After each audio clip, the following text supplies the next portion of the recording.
This is a 25-pound bag of pollen. This year, I'm planning to expand my apiary to 100 colonies, and this is the very first step in that process. But why pollen, you may ask? Stick around and you'll find out.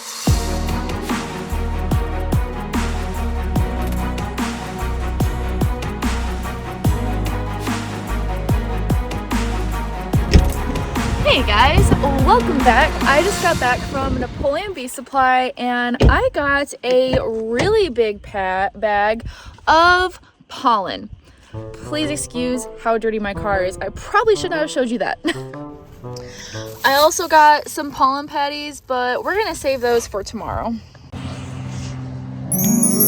That's better. I'm so tired of wearing this winter coat, but it's still cold and I don't want to freeze, so. Oh man. Okay, you might be struggling just a little bit. Okay, that's better. So the reason I have this pollen is because pollen is something that you can put on your hives that will stimulate your bees to start rearing up quick. Okay, I should probably wait until I get up there because I am really out of breath trying to carry this. And I thought I was the one who was in shape.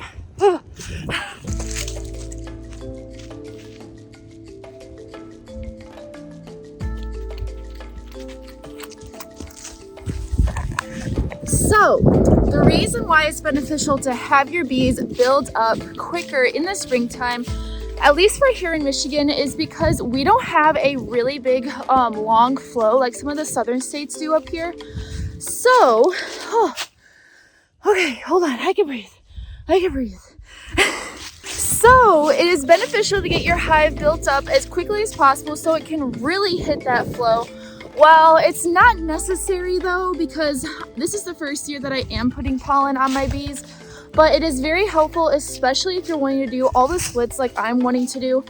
And if you're also wanting to raise queens, because this pollen is going to stimulate the hive to start producing drones, which is absolutely crucial if you want to raise queens, because in order to get them mated, you have to have drones. Now, the bees have already been robbing out this hive, which tells me that if I get dry pollen, which is what this is, then that tells me that they will also end up carrying this back to the colony because they have been flying. So that is exactly what I'm going to do. And the reason why I picked dry pollen for this yard is because it is pretty well known that whenever you put a pollen patty on a hive, you do risk potentially drawing small hive beetle into that pollen patty. So if you have any small hive beetle in your colony, they're going to go into that patty and really lay up a ton of eggs, and it's pretty much going to be a breeding ground for them in your colony, which is not really the best situation, especially coming out of winter when your colony is already not at its absolute strongest. So if you don't have to put a pollen patty on, it's better to just use dry pollen, so that is what I'm using today. Okay. I probably should have brought a knife. I guess I didn't think that through.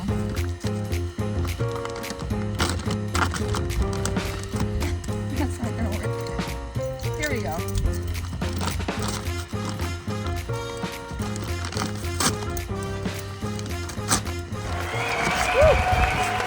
Don't inhale that. It's very dusty.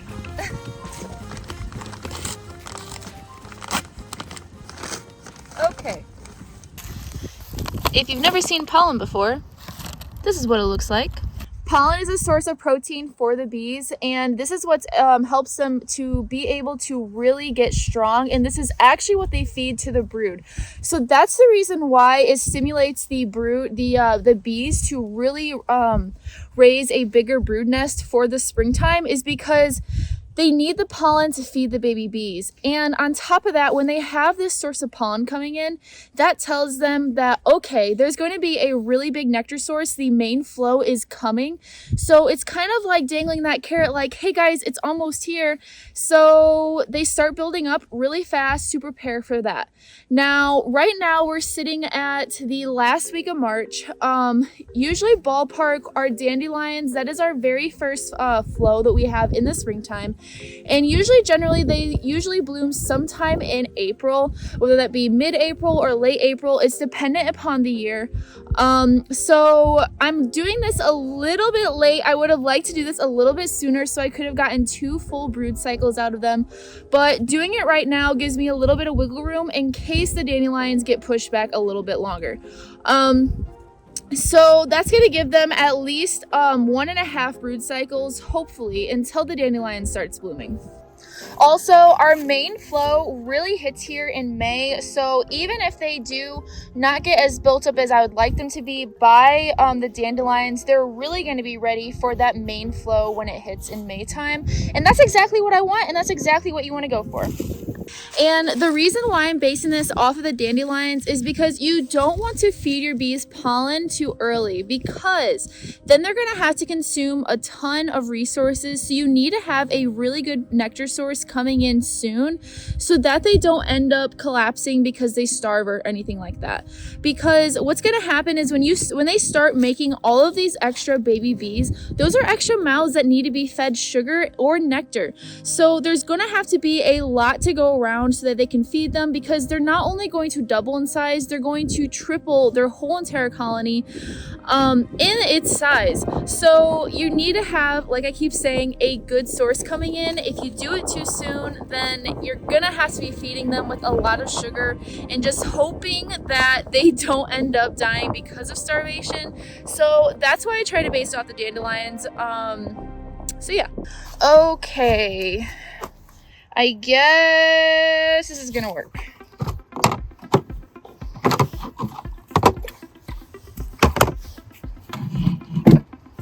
Oh, here we go.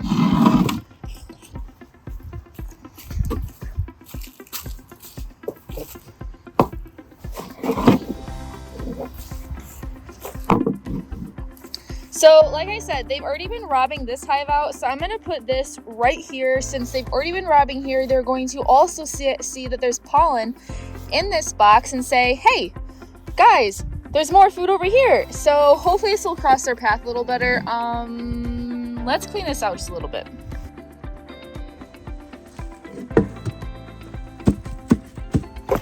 Okay, that looks a lot better. Do you guys hear that? Do you hear the frogs in the background? That means that spring is actually coming. The fact that you can hear all the frogs, would it be called chirping? Croaking?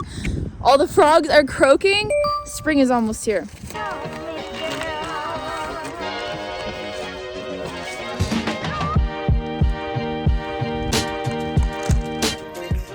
Okay, so we're just gonna start with this and see how this goes first, so I don't put a ton in here and find out they don't like it or anything, which I'm sure they're gonna like it just fine. But so I am just putting it's super simple. You just put dry pollen in some place that they can get to. I'm putting it here because they can just crawl right in this hive, find all this pollen and drag it right out with them on their legs. You can also put it in like little pollen feeders. I've even seen that. You can hang them from like the trees. You can make yourself maybe like a Ryan Flannery. Oh my gosh, I can never pronounce his last name, so I'm so sorry for that. But he always says at the bee meeting that he likes to use Parmesan cheese containers, and he'll put a rope through it and then poke some holes in it, and the bees will be able to collect it from those. And he'll hang those from the trees for the bees to then go find it and bring it back. Now, I don't have any Parmesan cheese containers, and this seems pretty simple, so I'm just going to do this.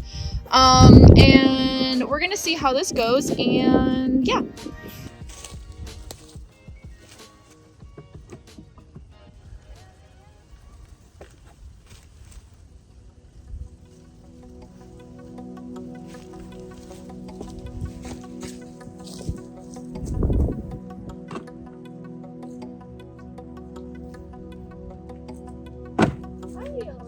This is not gonna work.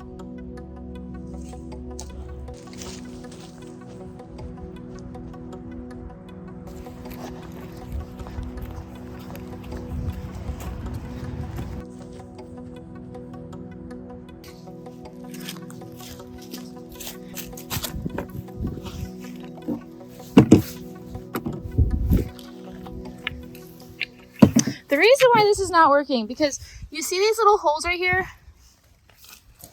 Well, water can get through those. And if water gets through those, then the pollen gets all wet. And yeah, there's already a wet spot back there. And that is not what I want at all. So, oh, well, that's kind of dirty. Hold on.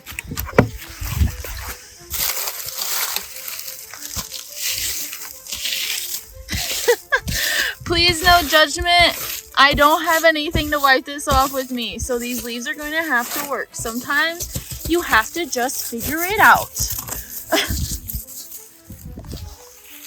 Okay, that's better. There we go. That'll work. Now water won't get in there. Perfect. And maybe put, oh, I'm probably gonna regret this. Maybe put a little bit right here just to kind of like entice them in. Probably not necessary at all, as yeah, that probably was unnecessary as I just spilled a bunch on the ground. Well, oh well. Don't inhale. Okay, easy peasy, lemon squeezy. So I have noticed that some of the bees are bringing in a little bit of pollen right now. We do have some silver and red maples that have been budding up. We should have red buds soon and willows. As soon as we get some warm days, we'll finally have some willows budding up. So that will also be a good pollen and protein source to come in for the bees. But right now there's not a whole lot coming in. So that's also why I'm putting pollen out for them, so that I can really build these up and get them ready for those splits, get them ready so that when I do start making some queens, because Casey and I will be grafting pretty soon here, just waiting on the weather. So we're gonna get some drones going so that they're ready for those queens to be mated. And yeah, but that's it for me. Tomorrow I'm gonna go over to the west side of Michigan to my colonies to use that other kind of pollen that you guys saw to put on those. So if you want to know why I'm going to be putting on pollen patties instead of feeding dry pollen, even though there's a risk for small hive beetle, make sure you hit that subscribe button because you're not going to want to miss it. See you guys later. Almost every bee that's coming in has pollen on them.